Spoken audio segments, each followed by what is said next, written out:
Saya buka tiga penanya. Tolong kalau bertanya jangan bikin panjang-panjang di. Iya. Singkat saja to the point. Oke. Saya ingin bercerita sedikit terkait beberapa waktu lalu saya ikut FGD-nya kementerian, salah satu kementerian yang ada di Kota Makassar. Di sana fokusnya itu hanya database. Kenapa saya bilang hanya database? Dia hanya mengkerucut ke komunitas-komunitas apa mendata tanpa memikirkan fasilitas apa yang harus diberikan kepada pemuda. Saya mau sarankan kepada kakak dewan atau ibu dewan. Sarankan kepada kakak dewan. Kakak dewan. Langsung kita ini kan. Apakah bisa difasilitasi milenial Makassar berkolaborasi dengan Pak Dekan yang konseptor yang luar biasa, bisakah membuat salah satu seperti yang dibuat Hanung Bramantio yang ini studio Gamplong yang ada di Yogyakarta, karena saya fokusnya ke televisi dan film juga Kak, bisa kurang lebih begitu. Karena kenapa banyak teman-teman saya lebih memilih berkarir ke luar Makassar, Sulawesi Selatan tentunya dibanding di sini sendiri. Padahal kita punya banyak manusia, sumber daya manusia itu sungguh luar biasa di Makassar. Mungkin itu Kak. Baik, terima kasih banyak Gunawan, luar biasa. Kita berikan aplaus buat Gunawan. Silakan. Mohon izin sebelumnya Kak, ada beberapa pertanyaan saya ingin saya sampaikan. Yang pertama itu mengenai pemuda yang ada di sekitaran kita yang sudah kecanduan yang namanya narkoba. Bahkan nauzubillah di beberapa daerah yang pernah saya datangi itu ada anak kecil masih usia SD lah, dia sudah belajar bahkan sudah mengonsumsi namanya narkoba seperti lem misalnya segala macam. Nah, bagaimana tanggapannya bagi Kak Sher?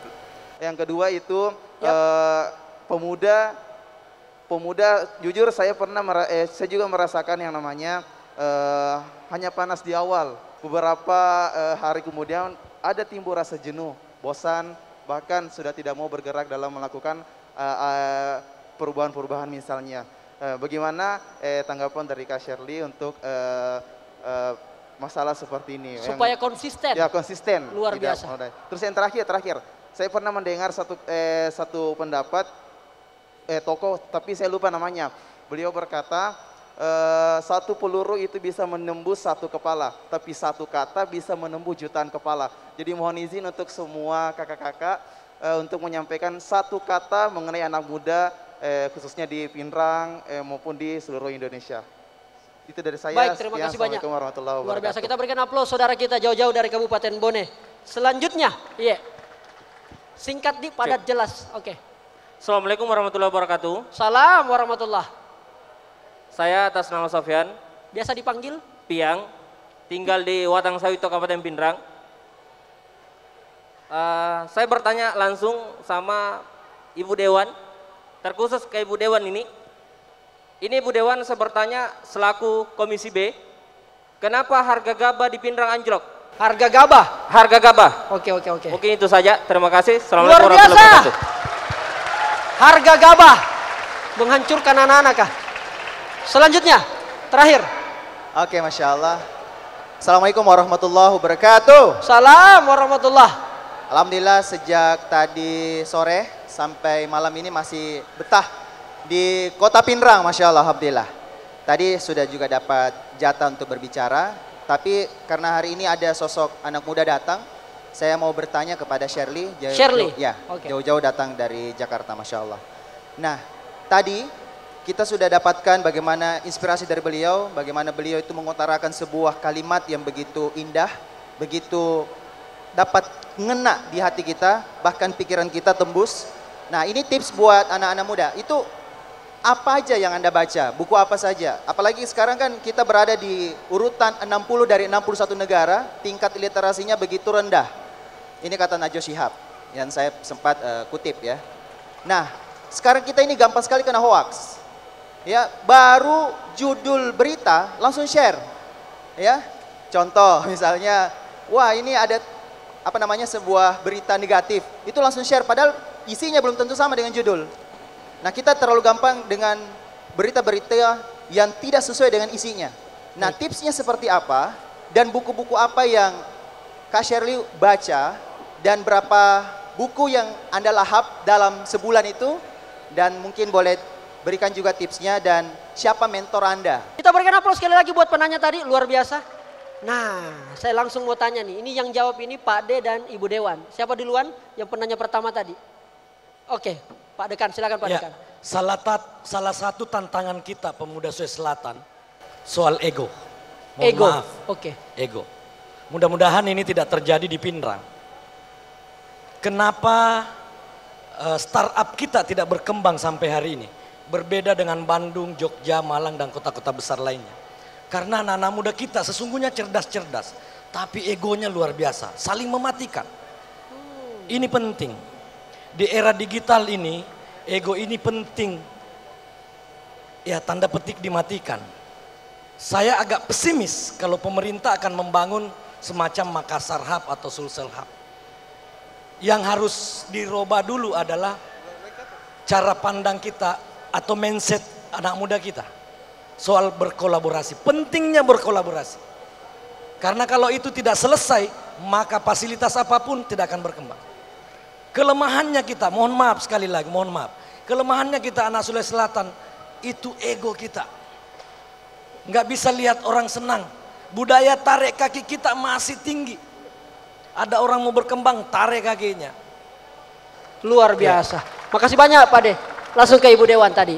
Ada dua tadi sorotan sedikit Ibu Dewan ya. Terakhir tadi soal gabah juga. Iya. Siap. Soal apresiasi. Saya menyambung sedikit saja tadi yang dikatakan Pak Dekan. Bahwa saya rasa seperti ini.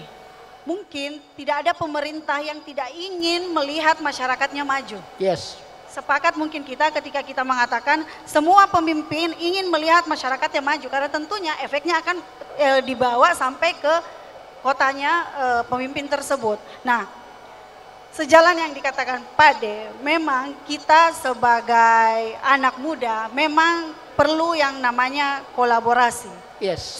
Ketika teman-teman sudah siap berkolaborasi, banyak wadah sebenarnya ketika tadi ditanyakan kenapa pemerintah tidak memfasilitasi. Walaupun mungkin tanpa bantuan pemerintah, ketika teman-teman bisa dan teman-teman mau berkolaborasi, ya pasti jalan. Mundurkan sedikit egonya, kemudian mau terbuka dengan teman-teman yang lain, bersinergi, berkolaborasi, saya rasa itu sangat-sangat bisa. Harga Selanjutnya pertanyaannya Bro Kakak Pian. Kakak Pian. Ini seperti saya rasa-rasa reses. Kenapa harga gabah anjlok? Sebenarnya begini, kapasitas gudang Bulog itu penuh.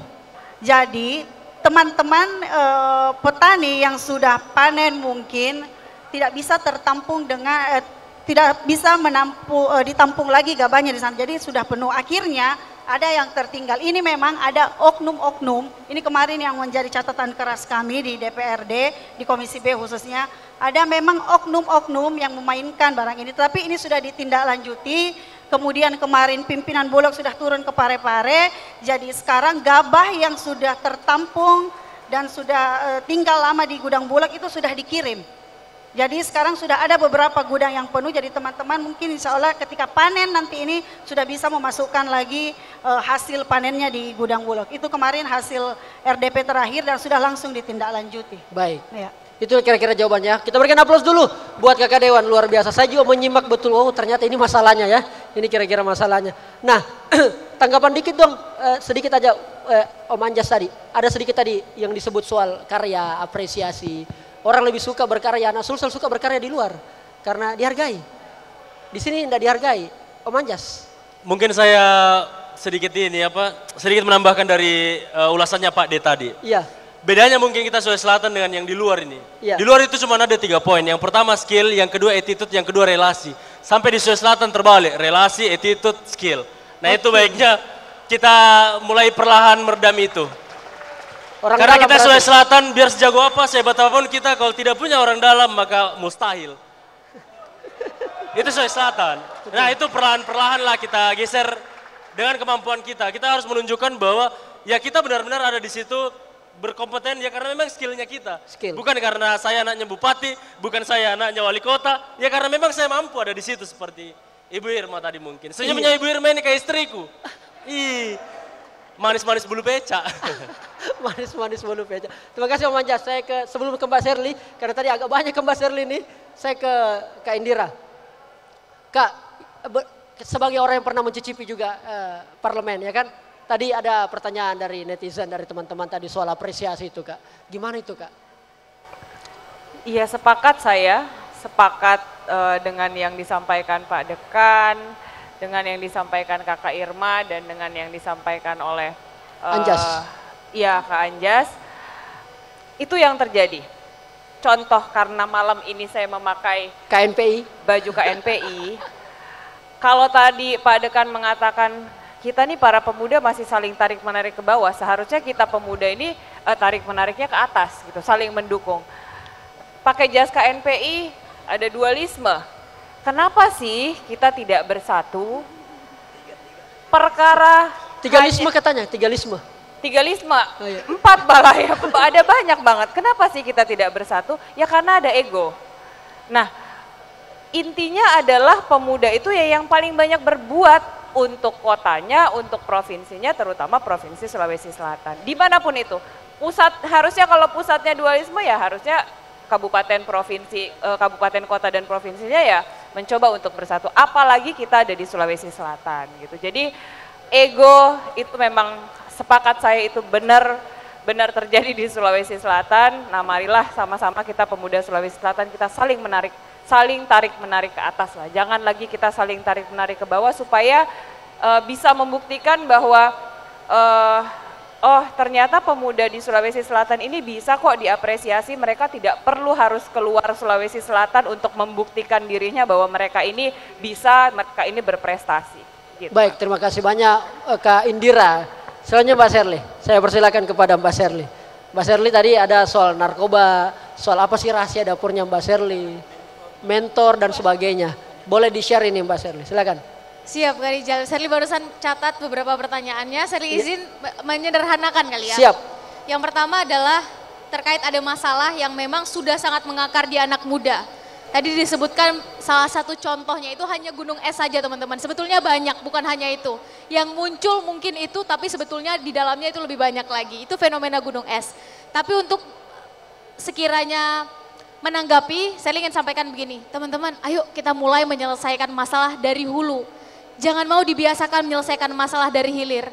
Karena masalah nggak akan selesai ketika kita menyelesaikan masalah dari hilir. Saya pikir ini adalah apresiasi luar biasa kepada kawan-kawan di sini. Boleh kita kasih tepuk tangan panitia semuanya yang sudah memfasilitasi teman-teman bisa berdiskusi langsung.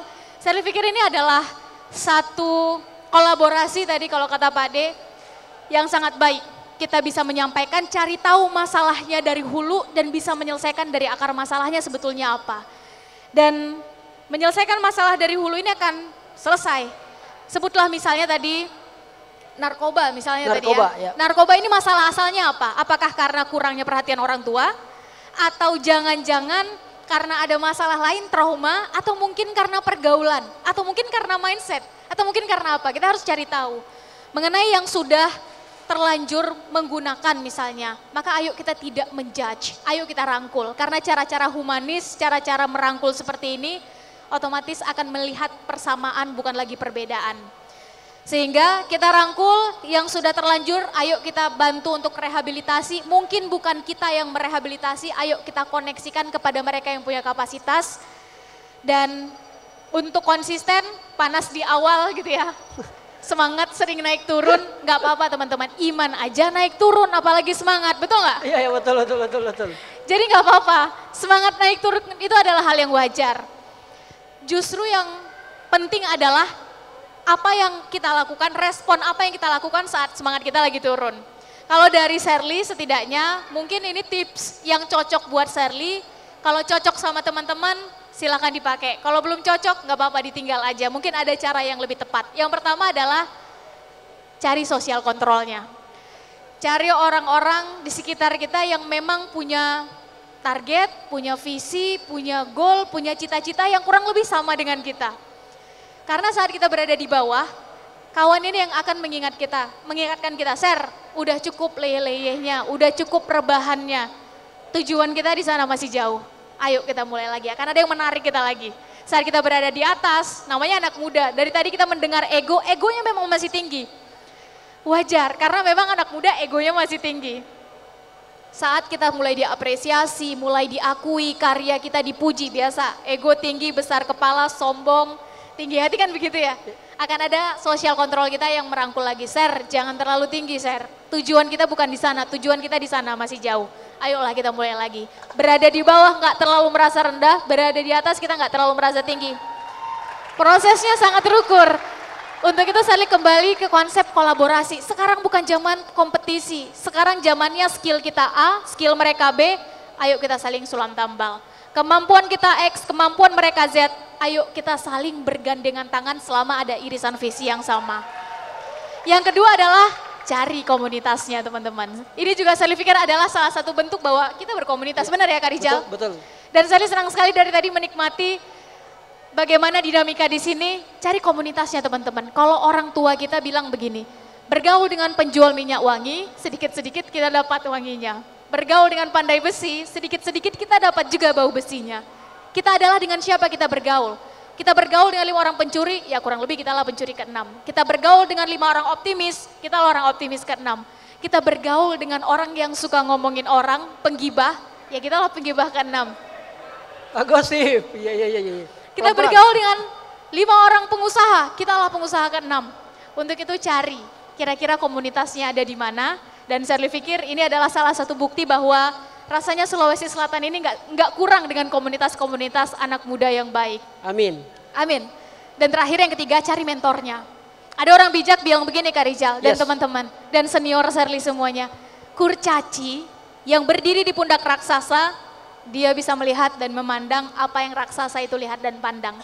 Teman-teman, kita lah kurcaci itu. Anak muda, ilmu sedikit, pengalaman sempit, wawasan masih pas-pasan, kita lah kurcaci itu. Kalau kita kurcacinya, cari raksasanya. Kita senang dalam hal apa? Musik, dalam hal seni, dalam hal kepenulisan, dalam hal bisnis, dalam hal politik, cari mentornya. Senang dalam hal politik, cari mentor politiknya. Senang dalam hal bisnis, cari mentor bisnisnya.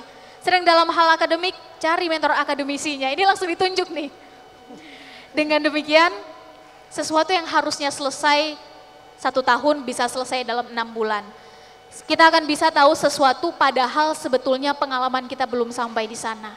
Untuk menutup semua itu, action. Itu yang paling penting. Karena yang mahal dari karya ini saya pikir Kak Rijal bisa membagi pengalamannya. Yang mahal dari karya adalah eksekusinya. Betul ya Kak Rijal? Betul. Kalau sekedar beride, bergagasan, ini bagus tapi banyak yang bisa. Hanya mereka yang berani menerima resiko lebih yang akan mengeksekusi ide dan gagasannya. Itu mungkin untuk penanya pertama Kak. Untuk buku-buku yang dibaca. Iya. Betul ya tadi ya? Betul. Circle, saya pikir kalau mentor banyak, mohon izin. Banyak, Sally banyak berguru.